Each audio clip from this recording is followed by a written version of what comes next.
So you recently began selling on Amazon, or maybe you've been selling for a while, but there's this brand offered by your distributor with great pricing. You found plenty of great listings to sell on. So naturally you've bought a lot of inventory, you sent it to Amazon, you began selling. It's a great experience because you're making money and everything's going exactly the way you planned it. Except one day you come home and in the mail, you get one of these. Now this is every new seller's nightmare, being threatened to be sued if you don't pull a listing, and you've just bought a bunch of inventory. So what do? Do you just throw away the inventory?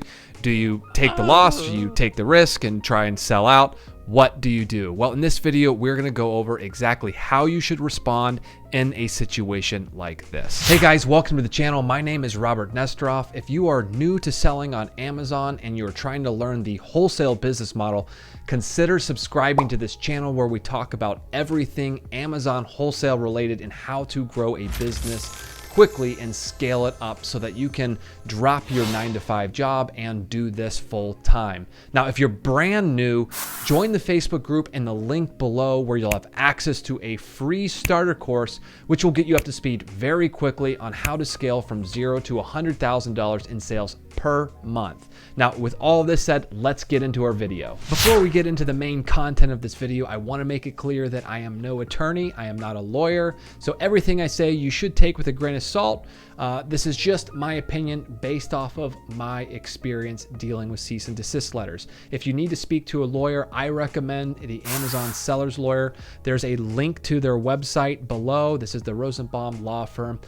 I've gone to them before with questions. They're fantastic and they know everything about selling on Amazon and all the legal issues that come up with that. So with that said, the first thing you should do anytime you receive a cease and desist message, whether it's through Amazon Messenger or a hard copy you get in the mail, is validate that the sender is either represented by the brand or a law firm that's representing the brand.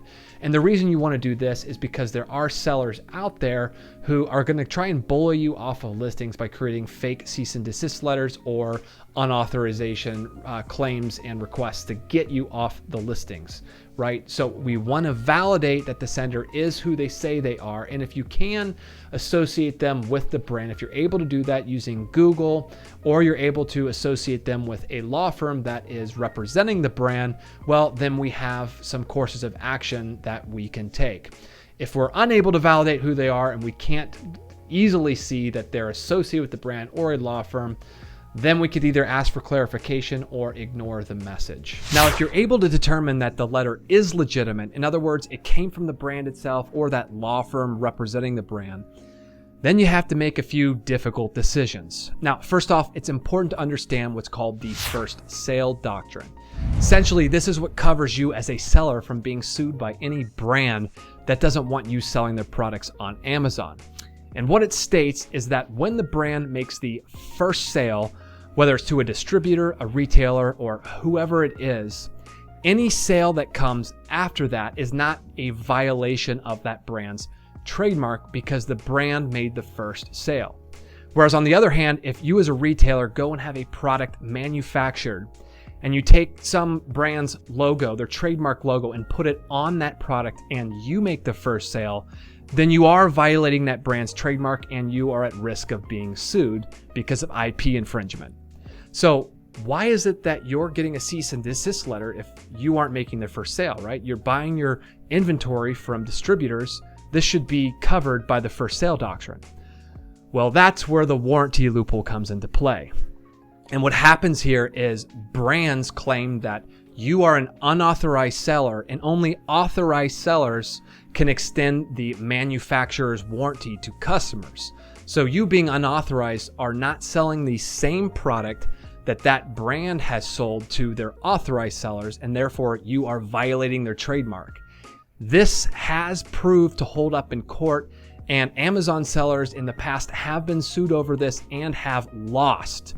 So if you have received a cease and desist letter for a product that clearly has a manufacturer's warranty, it's stated on the label of the product or on the brand's website, then it's important that you consider closing your listing and contacting the brand and completely complying simply because you are at risk of 1, being sued, and 2, losing the lawsuit because of this exception to the first sale doctrine.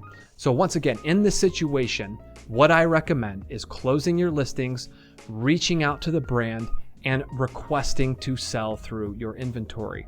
Most of the time, brands will be okay with this. Now, what happens if you receive a cease and desist letter and the product you're selling clearly doesn't have a manufacturer's warranty and the brand doesn't list any form of manufacturer's warranty on their website? Should you comply with this request? I mean, after all, you are not technically violating the first sale doctrine because there's no warranty. You're selling the same product and you are not making the first sale. So this company or this brand has no real legal recourse in court. Does this mean that they can't sue you?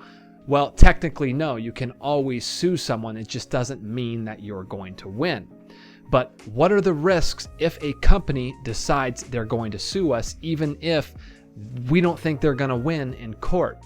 Well, if that company is located in the jurisdiction of Illinois and they're suing you from that jurisdiction, what you need to be aware of is they can issue from that jurisdiction something called a temporary restraining order.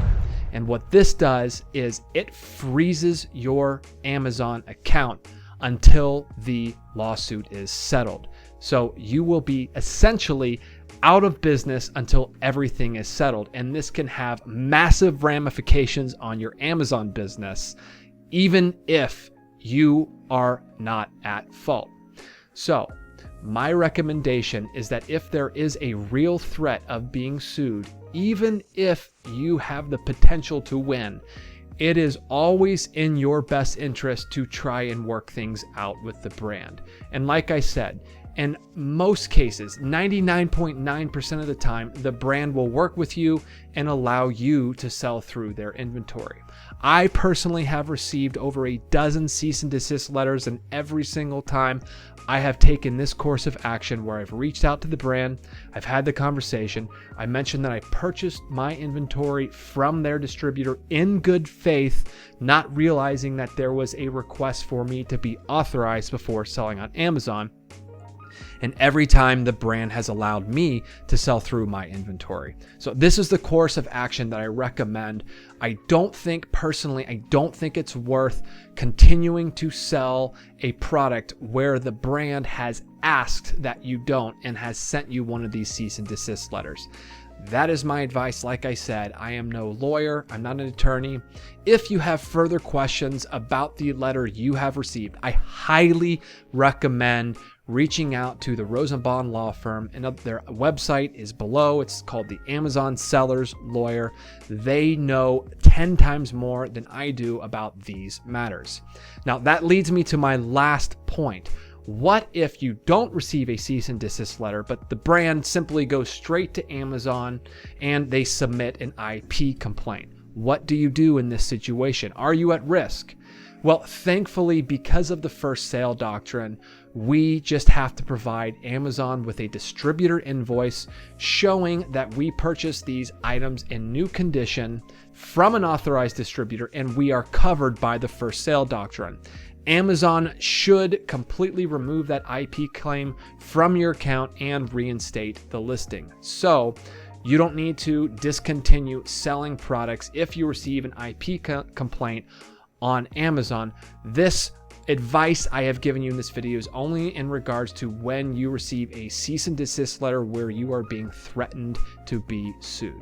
So that wraps it up for this video. I hope this has answered some of your questions about this topic. If not, feel free to join that Facebook group once again in the link below. Tag me in a comment post and just ask me your question or comment below in the video, and I will do my best to provide you an accurate answer. And if I can't do it, then once again, I recommend speaking to the Rosenbaum law firm. They are experts in these matters and they will for sure give you the answer that you need.